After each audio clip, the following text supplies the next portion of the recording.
Já para fora! Não me apareças mais à frente! Desaparece daqui agora mesmo! A noite havia caído sobre a pequena cidade do interior como um véu cinzento de resignação. O inverno era implacável, e o vento que corria pelas ruas desertas parecia carregar consigo sussurros de histórias não contadas, lamentos ocultos entre as sombras das casas antigas. Foi nessa noite, em meio ao frio cortante e à solidão mais cruel, que uma menina de apenas 8 anos caminhava devagar, abraçando um casaco velho demais para protegê-la. Seus passos afundavam na neve fina e cada respiração saía em nuvens brancas, tremendo de frio e medo. O nome dela era Isadora, embora quase ninguém se lembrasse disso. Para muitos, ela era apenas a sobrinha esquecida, a criança que apareceu um dia na porta da casa da tia depois da morte dos pais.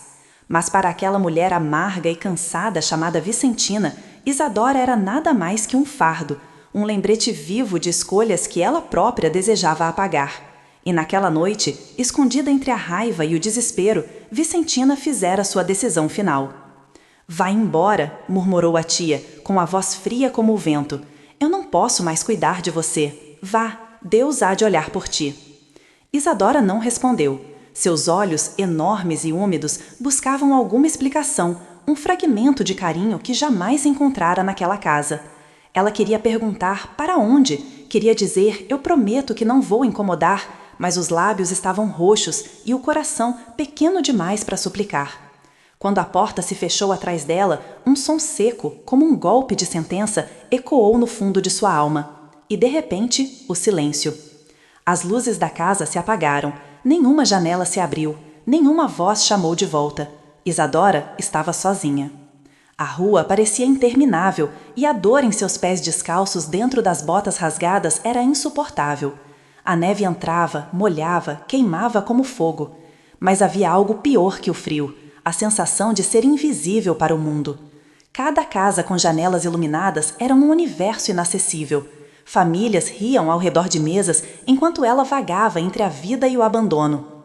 Numa esquina, o vento soprou forte demais e o corpo frágil da menina cambaleou. Ela se sentou no degrau de uma loja fechada e abraçou os joelhos, tentando se encolher, tentando desaparecer.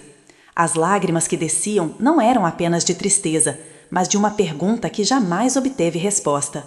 Por que ninguém me quer? A cada soluço vinha um pensamento silencioso. Mamãe, papai, eu tentei ser boa.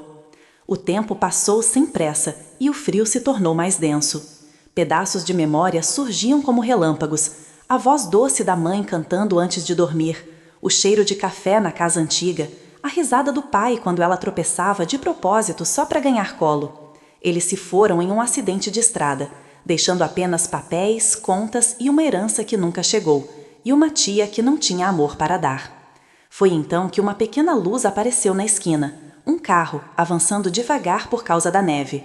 Isadora levantou a cabeça, os olhos brilhando de uma esperança instintiva. Quando os faróis a alcançaram, seu rosto se iluminou, revelando a palidez extrema, os cabelos grudados pela neve, os lábios rachados. O motorista, um senhor de meia idade, diminuiu a velocidade. Por um instante, ela acreditou que alguém finalmente a salvaria. Mas o carro seguiu. Não havia tempo nem destino para parar por uma criança desconhecida em meio à noite gelada. A luz desapareceu. Foi naquele momento que algo dentro de Isadora se partiu, silenciosamente. Um fio invisível se rompeu e com ele a infância. "Eu vou sobreviver", ela sussurrou para si mesma, embora a voz quase não saísse. "Eu vou sobreviver e eles vão me ver." Essas palavras não foram apenas um desejo, foram uma promessa. Ela se levantou novamente apesar da dor. Seus passos, hesitantes no início, tornaram-se firmes. Era como se o vento agora a empurrasse para frente. Ela não sabia para onde estava indo, não sabia se haveria um amanhã, mas sabia que não voltaria. Nunca mais bateria naquela porta. Horas depois, seus pés a levaram até a estação de trem abandonada, um lugar esquecido pela cidade onde mendigos e viajantes dormiam entre bancos quebrados. Isadora encontrou um canto, deitou sobre um papelão rasgado e abraçou seus braços, tentando reter o último resquício de calor. O sono não veio, apenas pensamentos, apenas promessas. O céu começou a clarear lentamente, revelando um amanhecer frio. A neve havia parado. Isadora estava de olhos abertos, encarando o futuro como quem encara um inimigo. Era apenas uma menina, mas havia nascido algo novo dentro dela. O silêncio que antecede a força. 10 anos depois, naquela mesma cidade, um carro preto luxuoso pararia exatamente em frente à casa de Vicentina. Portas se abririam e alguém desceria com passos que fariam vizinhos espiar por trás das cortinas. O nome dela ecoaria, carregado de poder. Isadora. Agora uma mulher, agora uma CEO milionária. Agora alguém que o mundo não poderia ignorar. Mas naquele inverno, ela ainda era apenas uma criança abandonada, construindo em silêncio a maior dívida que o destino já viu. E ao fechar os olhos naquele chão frio da estação, sem saber, ela abriu o capítulo de uma história que ninguém jamais esqueceria. Quando o sol tímido daquele inverno finalmente tocou seus olhos, Isadora já não era mais uma criança esperando ser salva. Deitada no chão frio da velha estação ferroviária, ela percebeu que ninguém viria. O mundo seguia em frente, indiferente à dor dos fracos. Lentamente ela se sentou, os ossos rígidos pela noite gelada, os lábios ainda tremendo. O silêncio ao redor era tão denso que podia ser ouvido. O silêncio de quem entende que está sozinha. Ela se levantou. O corpo oscilava, mas havia uma centelha em seus olhos, algo que nasce apenas em quem conheceu o abandono. Sem olhar para trás, seguiu andando pelos trilhos cobertos de geada. Cada passo era um grito em silêncio: eu não vou morrer aqui. A cidade começou a despertar quando Isadora chegou ao centro. Vitrines se acendiam, padarias começavam a servir café quente e trabalhadores cruzavam as ruas com passos apressados. Ninguém notava a menina de cabelos desgrenhados, com o rosto sujo e a roupa molhada. Mas ela notava cada um deles. Observava mãos dadas, casacos fechados, xícaras fumegantes. Não sentia inveja, sentia análise. Estudava o mundo como quem decora o inimigo. A fome apertou fundo, ardendo como faca. Isadora parou diante de uma padaria. O cheiro de pão recém-assado a golpeou com violência. Ela encostou a mão no vidro, hipnotizada pelos croissants dourados, pelas tortas brilhantes. Lá dentro, uma funcionária enxugava as bancadas, distraída. Por um instante, a menina pensou em entrar e pedir, mas seu orgulho a impediu. Ela sabia, piedade não alimenta, caridade é só uma esmola que humilha. Mais tarde, num beco estreito, encontrou uma caixa de papelão com restos de comida. Um pedaço de pão, mordido no outro canto. Ela hesitou. As palavras da mãe voltaram como eco: nunca abaixe a cabeça, minha filha. Mas naquele dia, abaixar a cabeça era sobreviver. Ela ajoelhou e comeu. Naquele beco, algo essencial morreu, a inocência, e algo nasceu, a ambição. Nos dias que se seguiram, Isadora viveu como uma sombra pelas ruas. Dormia em bancos de praça, se escondia sob pontes, fugia de olhares. Aprendeu a correr quando via seguranças. Aprendeu a calar quando alguém gritava. Alguns batiam nela com palavras, outros com mãos. Mas nada doía mais que a noite de inverno em que foi deixada para trás. Certa manhã, encontrou uma feira livre. As barracas eram cheias de frutas e vozes. Ela observou um homem alto descarregar sacos de batatas. Ele resmungava, cansado, suando. Isadora se aproximou, com cautela. Precisa de ajuda? Sua voz era rouca, quase sem som. O homem a encarou, desconfiado. Ela parecia um espectro, magra, ferida, com os olhos fundos. Você carrega? Perguntou ele. Ela apenas assentiu. Ele apontou para os sacos, e ela os ergueu. Foi ali, entre caixas e poeira, que Isadora recebeu as primeiras moedas de sua vida. Não pediu, ganhou. Suas mãos doíam, os ombros queimavam, mas ao sentir o metal frio na palma, algo novo brilhou em seu inferior. A prova de que podia valer algo. Nos dias seguintes, ela voltou. Carregava caixas, varria barracas. Em troca, pão. Em troca, olhares menores de desprezo. Não era afeto, mas era utilidade. E utilidade é a primeira forma de poder. Os anos foram passando. No rosto de Isadora, as feições infantis deram lugar a traços firmes e decididos. Ela já não dormia mais pelas ruas. Encontrara um abrigo de freiras, onde aprendeu a ler e escrever à noite. Trabalhava de dia, estudava às escondidas. As outras meninas cochichavam. Ela nunca sorri, ela nunca chora. Ninguém sabia que ela havia congelado lágrimas no inverno do abandono. Certa noite, no refeitório do abrigo, uma freira lhe entregou um livro. Era velho, com capa rasgada. Por que está me dando isso? Perguntou Isadora. Porque em seus olhos vejo alguém que não quer apenas viver, vejo alguém que quer entender, disse a freira. O título era O Valor do Impossível. Ela ficou acordada até o amanhecer, devorando cada página. E descobriu uma verdade terrível. Não basta sobreviver, é preciso vencer. O mundo pertence a quem não desiste de si. Aos 14 anos, Isadora tomou sua decisão mais arriscada: deixar a cidade para sempre. Com um pequeno embrulho nas mãos, um pão, uma muda de roupa e o livro, caminhou até a rodoviária. Ninguém se despediu, ninguém perguntou para onde iria. Era invisível, mas pela primeira vez sentiu poder na invisibilidade. Um dia, murmurou, eles vão ter que me ver. Comprou uma passagem com o dinheiro que juntou de trabalhos e partiu, e partiu. O motor do ônibus rugiu e a cidade ficou pequena no espelho. Mas o passado, esse, viajou com ela. Como uma cicatriz que nunca deixa a pele. Na capital, tudo era maior. Prédios que tocavam o céu, avenidas que jamais dormiam. Mas também havia algo familiar, a indiferença. Ninguém olha para os fracos nas cidades grandes. E foi entre essa multidão cega que Isadora começou seu verdadeiro treinamento. Lavou pratos em restaurantes, carregou caixas em mercados, limpou banheiros de escritórios luxuosos. Observava executivos com relógios caros, mulheres com saltos altos, homens fechando contratos. Ela não invejava, estudava.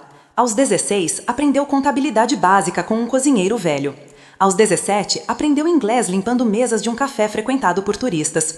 Aos 18, economizou o suficiente para alugar um quarto minúsculo com uma janela para o nada, mas era a sua janela.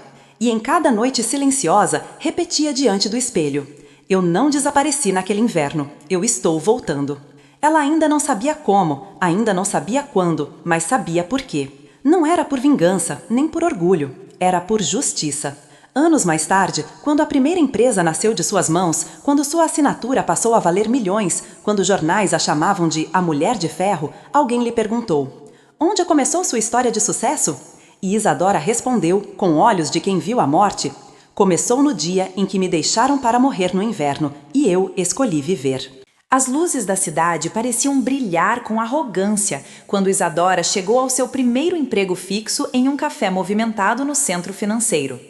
Não era o trabalho de seus sonhos, era apenas mais um uniforme, mais uma bandeja, mais um lugar onde ninguém perguntava seu nome. Mas havia algo diferente ali. Todos os dias, homens e mulheres entravam apressados, falando de investimentos, ações, fusões, cifras que ela mal compreendia. E foi ali, servindo cafés e observando conversas alheias, que ela descobriu a linguagem do poder. Era sempre assim, um aperto de mão, um sorriso contido e assinaturas que valiam fortunas. Entre pratos sujos e conversas sussurradas, Isadora aprendeu mais do que em qualquer sala de aula. Aprendeu que dinheiro não é apenas riqueza, é silêncio, é medo, é controle. Uma tarde, enquanto recolhia xícaras, ouviu a discussão entre dois homens engravatados. Você confia nele? Confiança não importa, ele tem o que eu preciso, depois eu o descarto. Essas palavras ficaram gravadas em sua mente. Era a primeira lição no jogo dos adultos. Ninguém é indispensável quando se tem poder. Foi nesse café que ela conheceu Otávio Brandão, um cliente que chamava a atenção não pelo luxo, mas pelo olhar analítico. Era um homem já nos 50, cabelos grisalhos, expressão cansada, mas com a presença de quem já perdeu e ganhou muitas guerras. Todos os dias ele se sentava na mesma mesa, abria pastas de documentos e ficava horas em silêncio calculando. Um dia, ao levar sua xícara, algo inesperado aconteceu. Você, disse ele sem levantar os olhos, não pertence a este lugar. Isadora congelou. Como assim? Ele ergueu o olhar e pela primeira vez alguém a viu de verdade. Você observa demais. Garçons não observam, eles passam. Essas palavras a desarmaram. Ninguém nunca havia enxergado nela mais do que um uniforme. Ela tentou disfarçar. Preciso do emprego, disse seca. Emprego é prisão com salário, respondeu ele voltando aos papéis. Você quer saída. Aquelas frases mexeram fundo. Pela primeira vez, alguém compreendia sua inquietação. Dias depois, Otávio esqueceu uma pasta em sua mesa. Todos os funcionários temiam tocar em pertences de clientes importantes, mas Isadora abriu. Ali, relatórios, gráficos, empresas falindo, outras crescendo. Ela entendeu pouco, mas entendeu o essencial. Naquele papel, vidas inteiras mudavam. E uma ideia acendeu em seu peito. Eu também posso mover mundos. Quando ele voltou, encontrou a pasta intacta, mas algo diferente nos olhos da jovem.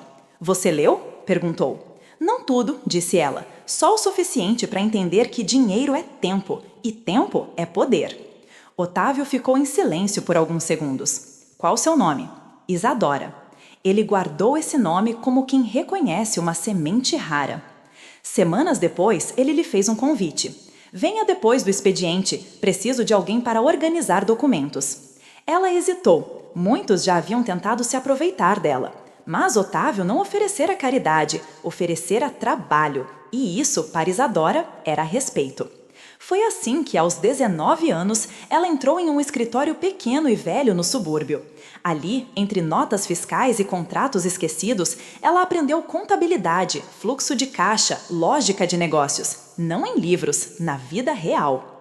Algumas empresas são como pessoas, dizia Otávio. Algumas nascem fortes, outras doentes. A maioria morre sem ninguém notar. Ela absorvia tudo. Suas mãos, antes machucadas pelo frio, agora deslizavam sobre papéis e números. À noite, em seu quarto minúsculo, reescrevia as aulas que nunca teve. Mas o destino, como sempre, cobra um preço. Um dia, ao chegar ao escritório, encontrou a porta fechada, luzes apagadas e um envelope no chão. Dentro, apenas uma frase: quem confia demais, perde tudo. Otávio havia desaparecido e, junto com ele, todo o dinheiro do pequeno fundo que Isadora ajudava a administrar. Tinha sido enganada, usada, abandonada outra vez. A cidade, mais uma vez, sussurrou: você é ninguém. Mas desta vez, ela não chorou. Ela riu. Uma risada rara, silenciosa, perigosa. Obrigada, Otávio, murmurou. Agora eu sei a arma que vocês usam. Naquela noite, Isadora tomou a maior decisão de sua vida: construir algo que ninguém pudesse tirar dela. Um império. Não para ser rica, mas para nunca mais ser descartável. E pela primeira vez olhou para o passado e disse: um dia eu volto. Não como mendiga, como credora. Aquela noite, após o desaparecimento de Otávio, Isadora caminhou pela cidade com passos firmes, não mais como uma vítima, mas como alguém que compreendeu a regra silenciosa do mundo: ninguém salva ninguém. A confiança cega havia sido arrancada dela com a mesma brutalidade do inverno de sua infância. Mas agora algo diferente pulsava em suas veias. Não ódio, nem tristeza, estratégia. O quarto onde morava parecia menor do que nunca. Sentou-se à mesa, pegou uma folha em branco e começou a escrever com letras duras, quase entalhadas. Negócios não são sobre bondade, são sobre posição. Aquela frase foi um marco. Naquela madrugada, ela não planejou sonhos, planejou estruturas, linhas, setas, ideias.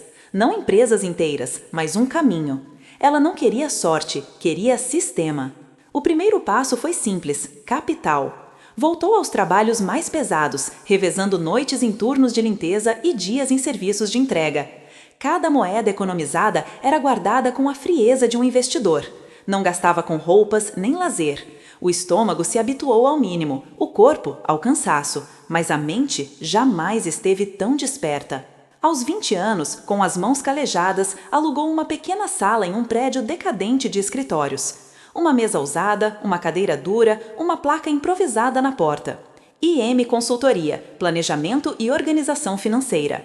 Ninguém sabia o que significava aquele IM. Talvez julgassem ser o nome de uma empresa qualquer. Ela sabia, eram suas iniciais: Isadora Monteiro. No início, ninguém aparecia. Meses se passaram com silêncio, apenas o som de motos na rua e goteiras no teto. Mas Isadora tinha paciência.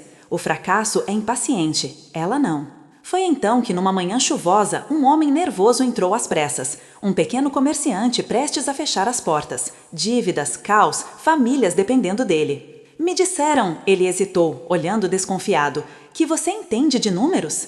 Isadora não sorriu. Eu entendo de sobrevivência, disse firme. Ele deixou sobre a mesa uma pilha de papéis desalinhados. Ela analisou tudo em silêncio. Dívidas desnecessárias, estoques mal controlados, fornecedores abusivos. Não era falência, era ingenuidade. Você não está quebrando, disse Isadora. Está sendo explorado. Ele a encarou surpreso. Pode me salvar? Ela olhou pela janela. A mesma pergunta que um dia ela mesma quis fazer, mas engoliu a lembrança. Posso reorganizar, mas eu não salvo ninguém. 3 meses depois, aquele negócio não apenas sobreviveu, lucrou. O homem voltou com lágrimas nos olhos e um envelope nas mãos. Não sei como agradecer. Não precisa, disse ela. Só não esqueça que foi você quem se levantou. Mas quando ele saiu, deixou sobre a mesa mais do que dinheiro, deixou reputação. Logo, comerciantes, pequenos empresários, autônomos começaram a procurá-la. Ela não prometia milagres, não vendia esperança, vendia método. Se alguém chorasse, ela dizia: emoção é luxo, primeiro calcule. Quando erravam, perder faz parte, só os tolos desistem depois do primeiro golpe. Quando venciam, vitória perigosa, ela embriaga. E assim, sem perceber, Isadora moldava algo maior que um trabalho, moldava um império invisível, feito de lealdades silenciosas, gente simples, gente grata. Mas quanto mais crescia, mais olhos a observavam. Certa noite, um homem elegante entrou, terno caro, relógio reluzente, sorriso treinado. Diferente dos outros clientes. Senhorita Monteiro, ouvi falar de você e tenho uma proposta. Ela não ofereceu cadeira, apenas silêncio. Grandes empresas precisam de mentes como a sua. Podemos integrá-la. Palavras bonitas, promessa de prestígio. Mas os olhos dele eram os mesmos dos homens do café. Ganância atrás da polidez. Integrar, repetiu Isadora, ou absorver. Ele sorriu, como quem conversa com uma peça frágil no tabuleiro. Você é jovem demais para lutar sozinha. Foi então que ela viu. Não era convite, era aviso. Ele a queria ou a destruiria. Diga ao seu patrão, respondeu ela lentamente, que eu não entrei nesse jogo para ser peça, eu entrei para mover o tabuleiro. O homem parou o sorriso, guardou a ameaça nos olhos e saiu sem olhar para trás. Naquele momento, Isadora entendeu, ela havia sido notada, e quando o poder vê alguém, tenta comprá-lo ou esmagá-lo. Naquela noite, sozinha em sua sala, ela abriu outra folha em branco, escreveu apenas uma palavra: expansão. E então, pela primeira vez em 10 anos, um nome voltou à memória. Um rosto esquecido, uma porta fechando. A voz fria dizendo: vá embora. Vicentina, sua tia. Ela fechou os olhos, não para chorar, mas para decidir. Quando eu voltar, não pedirei nada, eu cobrarei tudo. Mas antes da volta, era preciso crescer. A sala de reuniões estava cheia de vozes afiadas e risadas moderadas quando Isadora entrou, usando o único blazer que possuía, simples, escuro, discreto. Nenhum brilho, nenhuma joia. Ela sabia. No mundo dos ricos, quem brilha demais é peça decorativa. Quem brilha de menos é perigoso. Não havia plateia para a chegada dela, nenhuma cadeira reservada. Ela não era uma convidada oficial naquela reunião de empresários da cidade, mas estava ali mesmo assim. Sua presença era uma ruptura. Alguns a olharam de relance. Outros franziram o senho, como quem tenta identificar de onde, afinal, aquela mulher surgiu. Um dos organizadores se aproximou, claramente desconfortável. Perdão, você é de qual empresa? Ela o encarou com calma. Da minha. Ele hesitou. E seu nome? Isadora Monteiro. O nome, embora desconhecido para muitos, causou uma pequena agitação entre alguns. Uns já tinham ouvido falar dela, boatos de uma assessora financeira que salvava comerciantes. Uns diziam que era recurso dos desesperados, outros que ela manipulava para crescer. O homem recuou, incerto. Bem, suponho que possa assistir à reunião. Apenas observe. Eu não vim para observar, disse ela. Vim para entrar. A reunião começou. Apresentações longas, projetos vazios, promessas exageradas. Cada empresário falava como se fosse indispensável, como se soubessem que as palavras, bem usadas, compram respeito.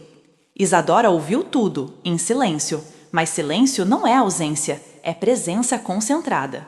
Quando deram espaço para novas propostas, apenas um homem levantou-se com a intenção, um empresário de meia idade, abastado, ladeado por 2 sócios. Estamos adquirindo pequenos negócios endividados para reestruturá-los. Quem quiser juntar capital, fale comigo, disse com tom de rei. Ninguém ousou contrariá-lo, e foi aí que Isadora se levantou. Não é aquisição, disse com voz tranquila, é extermínio. Todas as cabeças se viraram. Como se atreve? Disse o homem, irritado. Quem compra empresas falidas para lucrar com demissões não é investidor, é parasita. Um silêncio denso caiu. Ela continuou. Reestruturar é transformar. O que você faz é trocar donos. Os funcionários são descartáveis, os fundadores são expulsos e você lucra com a carcaça. E quem é você para me julgar? Atacou ele. Não estou julgando, estou expondo. Alguns riram discretamente, outros se incomodaram. Ele se aproximou, olhos fixos. Você tem capital para competir comigo?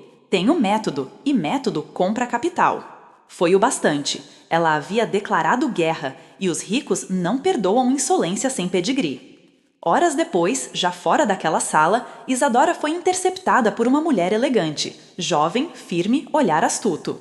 Você é ousada, disse ela. Isso pode te destruir. Ou me revelar. A mulher sorriu. Eu sou Beatriz Antunes, trabalho em uma corretora e acabo de decidir que quero ver onde isso vai dar. Estendeu um cartão. Isadora não estendeu a mão para pegar, deixou que ele fosse depositado na mesa do café. Por que me ofereceria ajuda? Porque estou cansada de homens que se acham deuses e quero ver um deles cair. Nos meses seguintes, um grupo começou a se formar ao redor de Isadora. Pequeno, silencioso, leal. Ex-bancários, contadores, jovens recém-formados. Todos com algo em comum. Haviam sido subestimados. Eram invisíveis, até que alguém lhes estendeu um mapa. Ela não prometia sucesso, oferecia direção.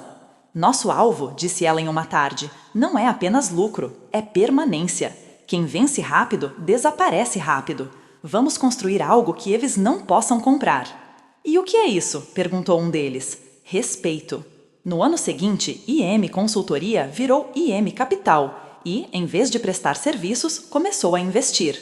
Pequenas empresas em crise passaram a procurá-la. Ela não comprava, reconstruía. Donos permaneciam, empregos eram mantidos e, lentamente, o nome Isadora Monteiro deixou de ser boato, virou ameaça.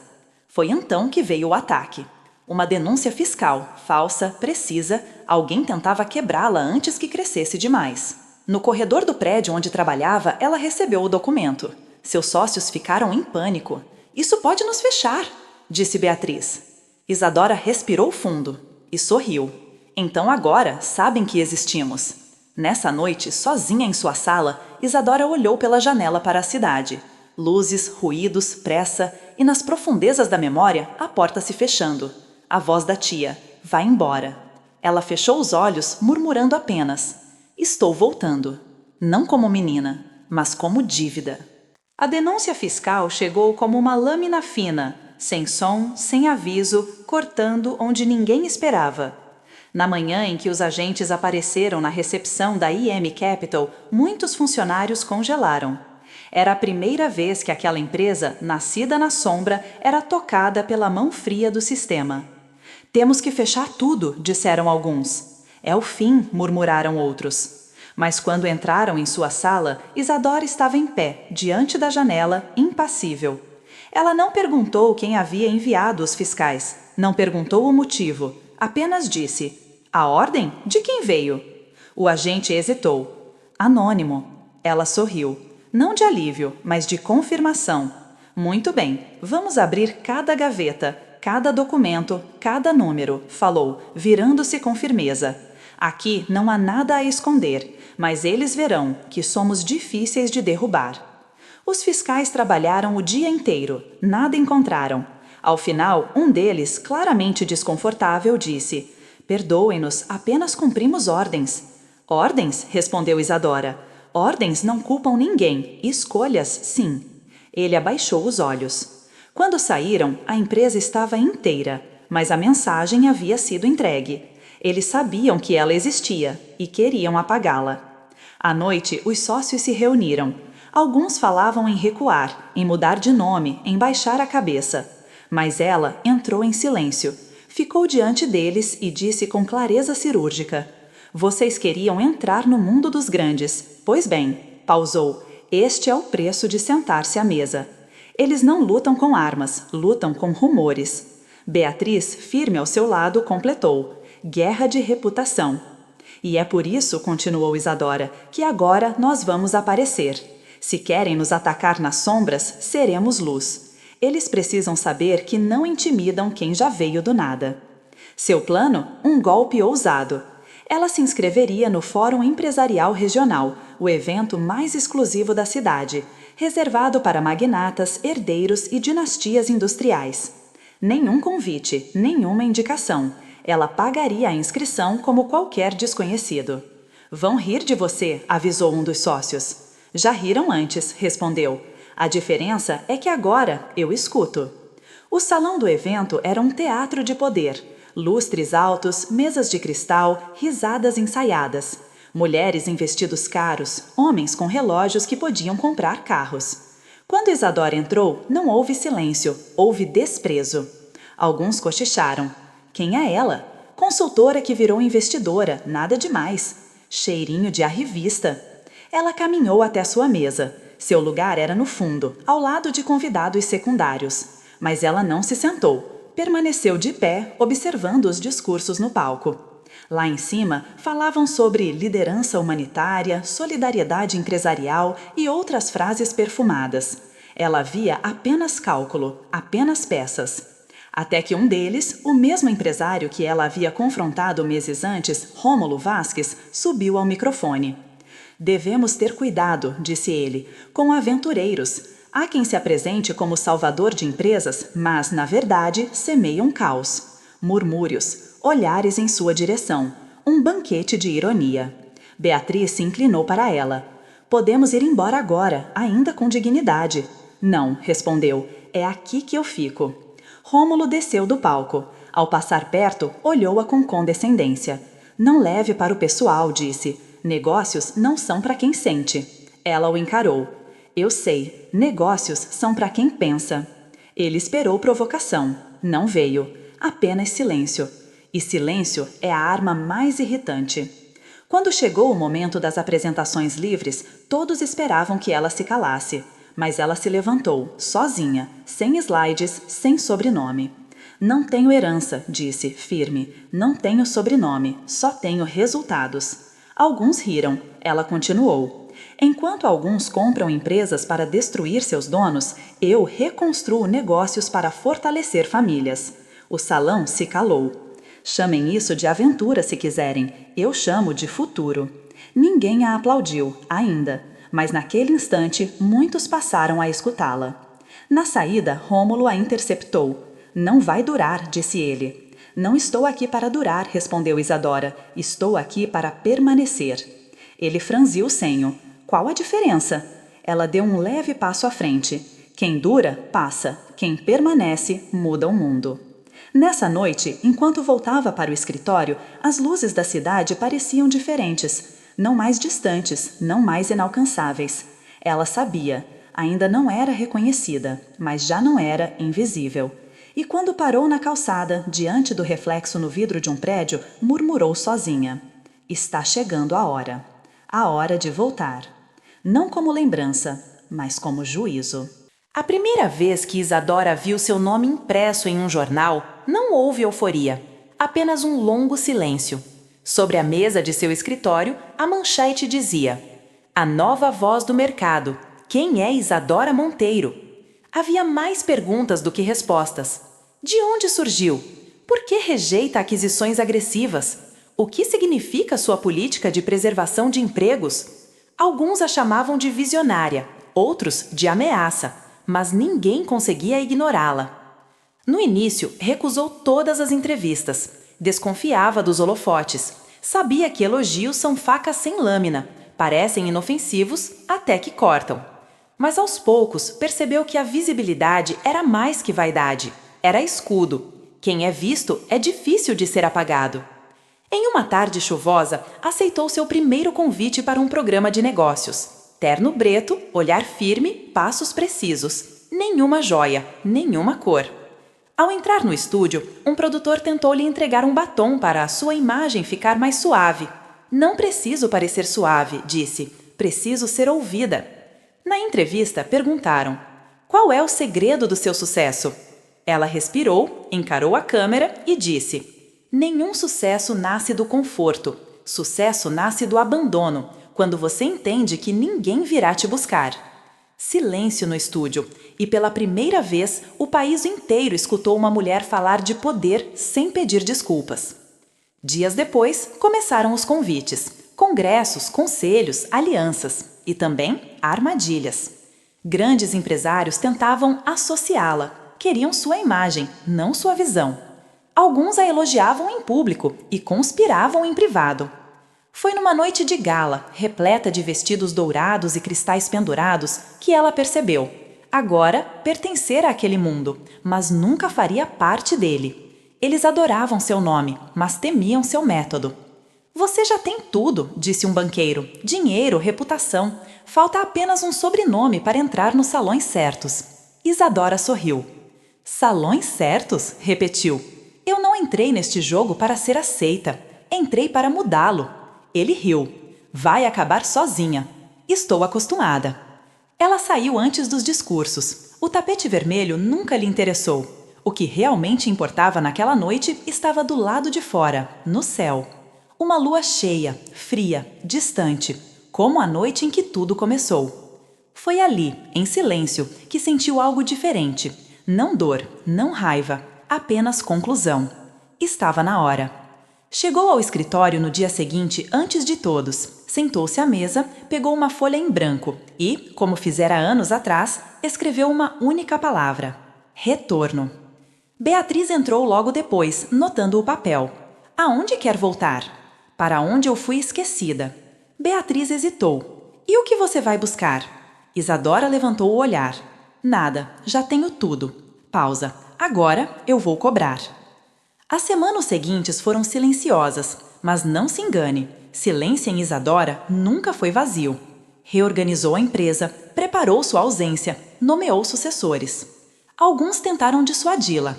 É perigoso voltar ao passado, disseram. Meu passado não é perigo, respondeu. É dívida. Um mês depois, ao amanhecer, ela partiu. Nenhuma comitiva, nenhuma imprensa, apenas ela, uma mala discreta e um destino.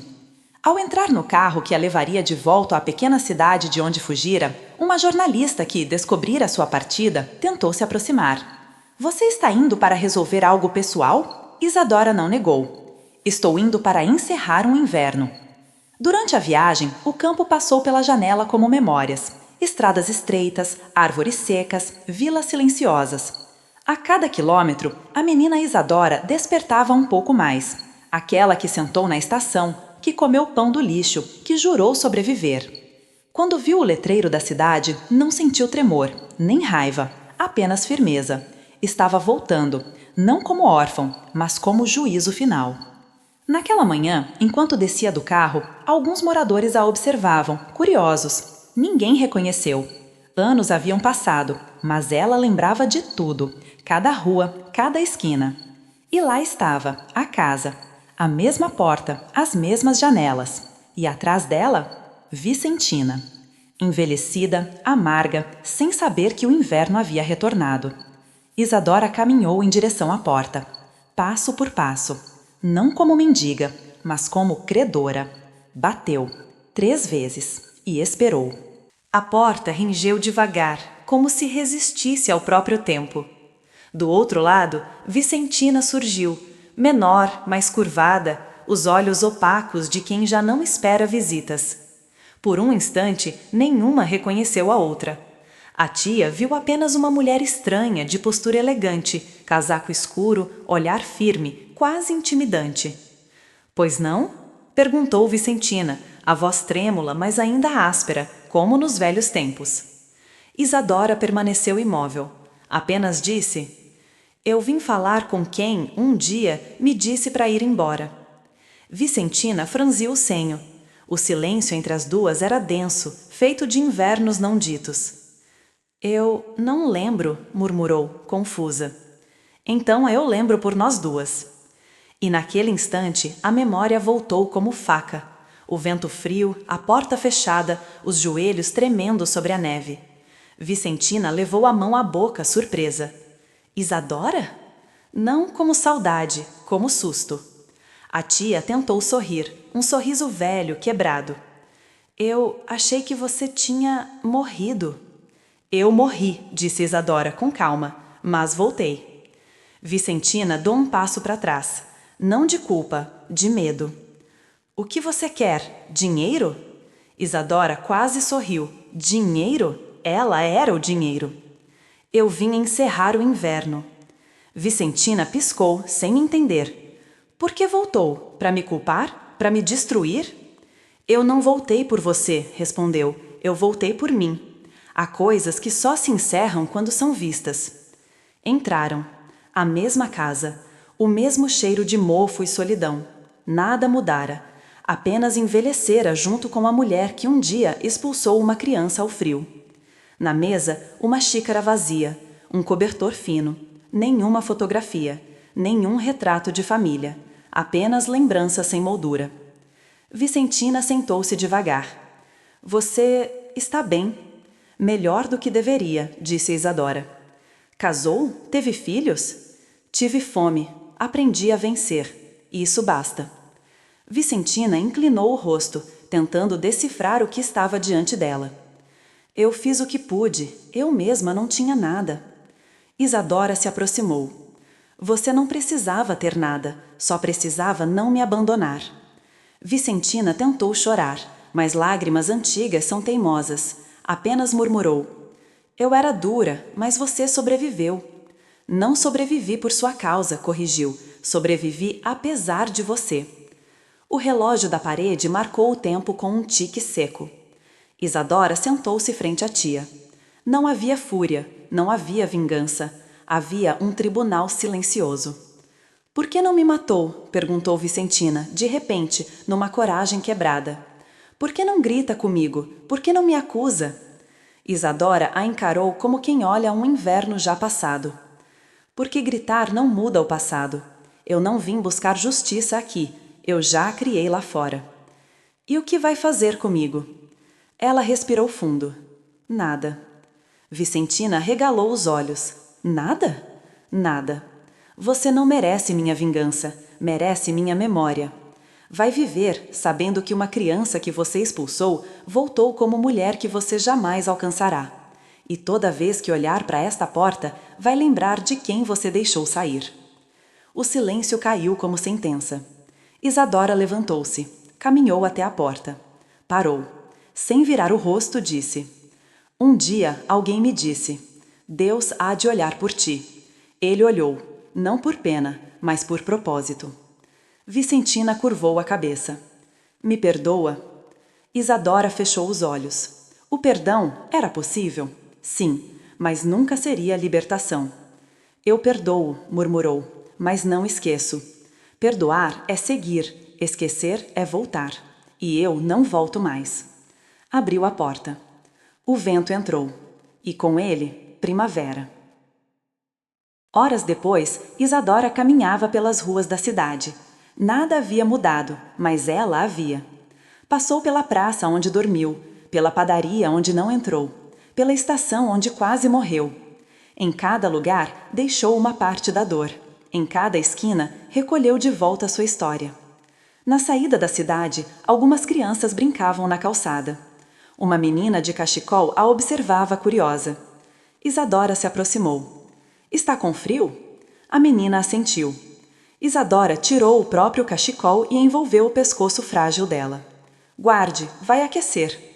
A menina sorriu. Quem é você? Isadora olhou para o horizonte. Sou alguém que já teve frio.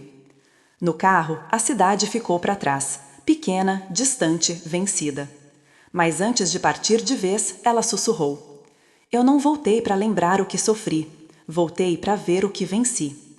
E assim, o inverno que a criou finalmente terminou. Não em gelo, mas em fogo silencioso.